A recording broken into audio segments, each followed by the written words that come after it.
Punta natin si Edniel Parosa, ang Armed Forces of the Philippines. Wala pa raw nakikitang aktibong sundalong sangkot sa destabilization plot. O kasi may mga ugong-ugong nitong mga nakaraan at sa kabila nga po nitong mga nangyayari, alam naman po natin yung nangyayari sa ating gobyerno, sa ating pamahalaan, may mga ugong din po ng destabilisasyon. Pero alamin natin ang report mula kay RH52, Edniel Parosa. Edniel.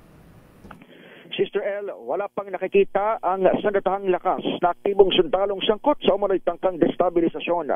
Sa panayam ng DZRH News, sinabi ni AFP spokesperson Colonel Francel Padilla, wala pang ebidensya ang nagpapakitang may active duty personnel ang konektado nga sa ugong na pagpapabagsak sa pamahalaan. Ginawa ni Padilla ang pahayag ilang araw makaraang inutang mismo ni AFP Chief of Staff General Romeo Browner Jr. ang investigasyon ng kanilang intelligence sector o community sa sinasabing listahan ng mga may nalalaman sa destabilization plot.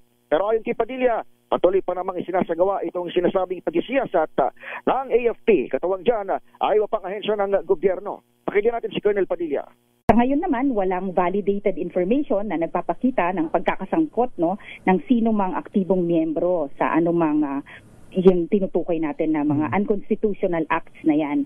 Tuloy-tuloy po namin naman yung ating monitoring and validation process na ginagawa natin ng maingat, legal at coordinated tayo with different partner agencies.